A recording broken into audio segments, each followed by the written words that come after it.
Hi, പുതിയൊരു വീട്ടിലോട്ട് സ്വാഗതം. ഇന്ന് വന്നിരിക്കുന്നത് ആട് 3 ട്രെയിലർ ഇറങ്ങിയിട്ടുണ്ട്. കാത്തിരിക്കുന്ന ഒരു സിനിമ കൂടിയാണ്. മാർച്ച് 19-നാണ് റിലീസ്.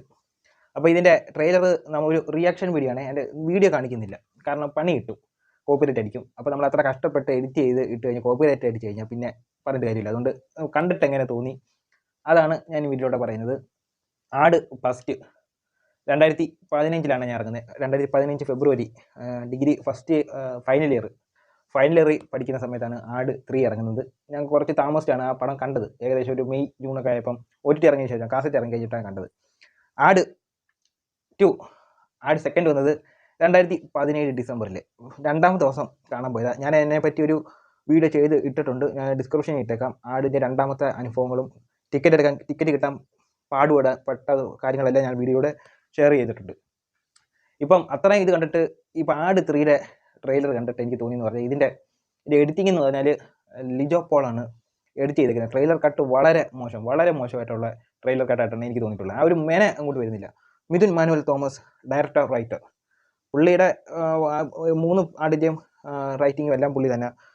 പക്ഷേ ഇത് കണ്ടിട്ട്, ഈ ആട് 3യുടെ ട്രെയിലർ കണ്ടിട്ട് ആട് 2 സെക്കൻഡിൻ്റെ ഒന്ന് ട്രെയിലർ നിങ്ങൾ കണ്ടു നോക്കുക. ആട് സെക്കൻഡിൻ്റെ ട്രെയിലറിൻ്റെ അത്രയും ഇങ്ങോട്ട് വന്നിട്ടില്ല. പക്ഷേ ഇതിനകത്ത് കുറച്ച് വലിയൊരു ക്യാൻവാസിൽ അവർ ചിത്രീകരിച്ചിട്ടുണ്ട് ആട് 3.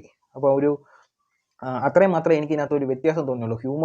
ട്രെയിലറിനകത്ത് ഹ്യൂമർ കാണിക്കാൻ കിടന്ന് കഷ്ടപ്പെടുന്നതിലൂട്ടാണ് എനിക്ക് തോന്നിയത്. ആ ഡ്യൂഡൊക്കെ എന്ത് മോശമായിട്ട് അതിനകത്ത് വെച്ചാൽ, നമ്മൾ സിനിമ ഇറങ്ങിയിട്ടില്ല, പക്ഷേ ഇത്രയും കണ്ടത് തന്നെ വെച്ചിട്ട് മറ്റേ അറക്കൽ അബുവിനെ കാണിക്കുന്നുണ്ട്. അറക്കൽ അബു ഒക്കെ ഇതിനകത്ത് വയ്യാത്തൊരു അറക്കൽ അബുവിൻ്റെ കൂട്ടാണ് എനിക്ക് തോന്നിയത്. ആ പഴയ കാലഘട്ടം എന്നുവെച്ചാൽ ഇതിനകത്ത് അവർക്ക് എന്തോ കിട്ടുന്നുണ്ട്, എന്തോ കിട്ടുന്നതെന്ന് ട്രെയിലറിൽ പറയുന്നില്ല. പക്ഷേ അവർ അത് വെച്ച് പഴയ കാലഘട്ടത്തിലോട്ട് പോകുന്നതെന്ന് തോന്നുന്നു.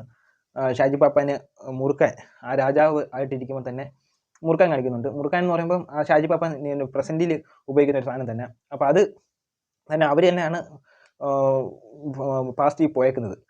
പക്ഷേ അത് എങ്ങനെയൊക്കെയാണെന്ന് സിനിമ ഇറങ്ങുമ്പോൾ മനസ്സിലാവും. പക്ഷേ ഇത് എടുത്ത് ട്രെയിലർ കട്ട് വെച്ച് നോക്കുകയാണെങ്കിൽ ഇത് എനിക്കൊരു മോശം ട്രെയിലർ കട്ടായിട്ടാണ് തോന്നിയത്. ഷാജി പാപ്പാൻ നേരത്തെ ആ ക്യാരക്ടർ ആയതുകൊണ്ട് വന്ന് ചെയ്തിട്ടുണ്ട് എന്നുള്ള രീതിയിലാണ് എനിക്ക് തോന്നിയിട്ടുള്ളത്. പിന്നെ എല്ലാം ഡ്യൂഡായാലും ഇതിനകത്ത് കുറേ പേരെ കാണിക്കുന്നുണ്ട്. ഇന്ദ്രൻ സേട്ടൻ്റെ ക്യാരക്ടർ, അങ്ങനെ കുറേ പേരെ കാണിക്കുന്നുണ്ട്. ഇതിൻ്റെ പ്രൊഡ്യൂസർ വിജയ് ബാബു ഇതിൻ്റെ പ്രൊഡ്യൂസർ, പുള്ളിയെ കാണിക്കുന്നുണ്ട്. അതായത് സർവത്ത് ഷമീറിനെ കാണിക്കുന്നുണ്ട്. അങ്ങനെ കുറേ ക്യാരക്ടറിനെ കാണിക്കുന്നുണ്ട്. പക്ഷേ ആർക്കും ആ ഒരു ആട് 2ൻ്റെ അത്രയുള്ള ഒരു രീതിയിൽ പ്രസൻറ്റ് ചെയ്യാൻ കഴിഞ്ഞിട്ടില്ലെന്നാണ് എനിക്ക് ട്രെയിലർ കണ്ടിട്ട് തോന്നിയത്. എങ്കിലും ആട് ഇറങ്ങിയത് 2015, ഇപ്പോൾ 2026 അപ്പോൾ ഏകദേശം 10 വർഷത്തോളം ഗ്യാപ്പുണ്ട്. ആട് 2 ഇറങ്ങിയത് 2017, അപ്പോൾ അത് കഴിഞ്ഞിട്ടും ഉണ്ട് 7-8 വർഷം 9 വർഷം ഗ്യാപ്പുണ്ട്. പക്ഷേ ആ ഒരു ഗ്യാപ്പിൽ വെച്ച് അവർ ചെയ്ത പോസിറ്റീവ് എന്ന് പറഞ്ഞാൽ ഈ ക്യാരക്ടറിനെ അവർ മെയിൻറ്റെയിൻ ചെയ്തിട്ടുണ്ട്. കാരണം അവർ ആ ഒരു സമയങ്ങളിൽ നടക്കുന്ന രീതിയിൽ മെയിൻറ്റെയിൻ ചെയ്തിട്ടുണ്ട്. അതുപോലെ ശരീരം അവർ നോക്കി ഹാർഡ് വർക്ക് ചെയ്തിട്ടുണ്ട്. അത്രയും മാത്രമാണ് എനിക്ക് ഇതിനകത്ത് പോസിറ്റീവായിട്ട് പറയാനുള്ളത്. പക്ഷേ ഇതിൻ്റെ ബാക്കി സിനിമ കണ്ടിട്ട് പറയാം. എനിക്ക് ഈ ട്രെയിലർ അത്ര സുഖിച്ചില്ല. ഒരു എന്തൊക്കെയോ ഒരു പോരായ്മ ഉള്ളതിൻ്റെ കൂട്ട് എനിക്ക് തോന്നിയിട്ടുള്ളത്. ഞാൻ കുറച്ചുകൂടെ ഒന്ന് ഹ്യൂമർ പ്രതീക്ഷിച്ചിട്ടുണ്ടായിരുന്നു, പക്ഷേ അത്രയും വന്നില്ല. പ്രൊഡ്യൂസർ വിജയ് ബാബു പറഞ്ഞിട്ടുള്ളതെന്ന് പറഞ്ഞാൽ ആട് 2 നിർത്തിയെടുത്തുന്നതാണ് 3ലോട്ട് വന്നിട്ടുള്ളതെന്നാണ് പറഞ്ഞിട്ടുള്ളത്. അപ്പം ആട് 3 നിർത്തുമ്പം ഓരോ ക്യാരക്ടർ ഓരോ സ്ഥലത്താണ്, നിങ്ങൾ കണ്ടു കാണും. പിന്നെ ഇതിനകത്ത് ആട് ഫസ്റ്റിനകത്തും സെക്കൻഡിനകത്തും നോക്കുവാണെങ്കിൽ ഷാജി പാപ്പാനും സാത്താൻ സേവിയറിനെയാണ് എൻ്റെ ഫേവറേറ്റ് ക്യാരക്ടർ. ഇവർക്കെല്ലാം ഓരോ നല്ലൊരു ഫാൻ ഫോളോയിങ് ഉണ്ട് ഇതിനകത്തുള്ള ക്യാരക്ടറിനെല്ലാം. എനിക്ക് സാത്താൻ സേവിയറിനെ ഇഷ്ടം. ഇത് ഷാജി പാപ്പാനും സാത്താൻ സേവിയറും തമ്മിൽ കണ്ടുമുട്ടിയിട്ടില്ല, അപ്പോൾ ഇതിനകത്ത് അവർ കണ്ടുമുട്ടുമായിരിക്കും. അപ്പം എല്ലാ ക്യാരക്ടറിനെയും കാണിച്ചിട്ടുണ്ട്. സാത്താൻ സേവിയറിനൊക്കെ ഒരു ക്യാരക്ടറൊക്കെ ഒരു വയസ്സായതിൻ്റെ കൂടെ ആയിപ്പോയി. ഒരു മോശമെന്ന് പറയാൻ പറ്റത്തില്ല, ഒരു ആവറേജ് താഴെ നിൽക്കുന്ന ഒരു ട്രെയിലറായിട്ടാണ് എനിക്ക് തോന്നിയിട്ടുള്ളത്.